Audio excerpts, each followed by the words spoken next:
Candace Downey. Candace was one of those very special children. She was a child that everybody loved. She'd make you laugh because she'd come in her crazy outfits and like fake eyelashes.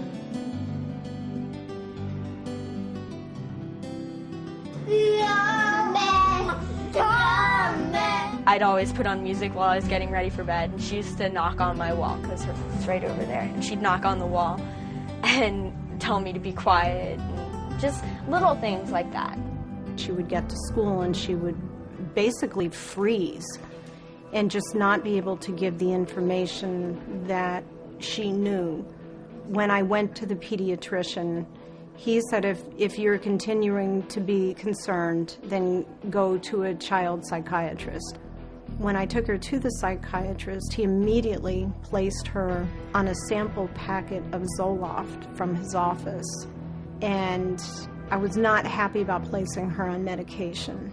However, while we were sitting there, I read a pamphlet about Zoloft, and it said, oh, your child will be happy and everything will be all better, and there was not one risk listed in this pamphlet. About 6 months later, when she was getting ready to start 7th grade, he explained to me, well, she's going to be more nervous and more anxious, and I really think we need to double it. I didn't want to, and he said, what are you worried about? Kids take 100 to 200 milligrams a day without any problem at all. There's no risk.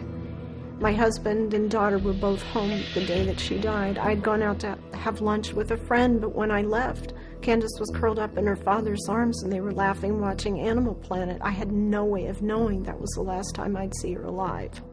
But I went up to her room and I opened the door and she was hanging from the valance of her bed with her knees drawn up.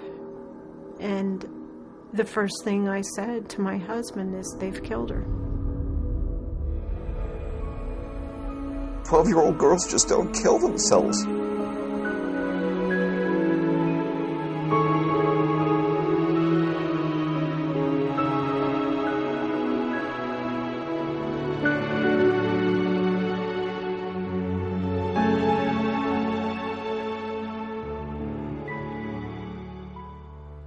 We interviewed 6 families from across the country, and the one thing we found common with all these families was that they were never told the side effects of these drugs.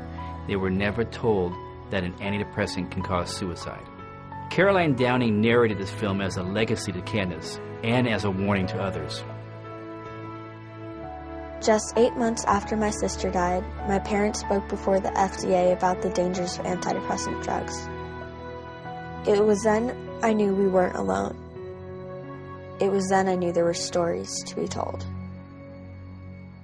My child deserved to live. I deserved to have my child. My daughter deserved to have a sibling instead of being an only child. No one deserves to go through what I've gone through. I'm really angry because this never had to happen, and nothing I do can bring my daughter back. But I'll be damned if I stand by and watch other children die, and I will do whatever it takes. I will go wherever I need to go. I will speak out wherever I can to tell people, don't be fooled. The blood of these children is on your hands. There was nothing that would ever lead me to understand the risks that have been associated over and over again with this particular medication. Well, I'm here to tell you, everyone that I have met that has had a child die in this way is an educated, articulate person who had only the best interests of their child at heart. And as I said at the hearings on Monday, September 13th, our children's blood is on their hands. And I have spent so much time, so many hours working with so many organizations to try and get the word out. Following the testimonies of so many families along with concerned medical professionals, the FDA was forced to bring about historical changes. On October 16, 2004, the FDA issued black box warnings, the strongest warnings that can be issued, demanding the drug companies to clearly state antidepressant drugs can cause suicidal thoughts and actual suicide in children and teenagers.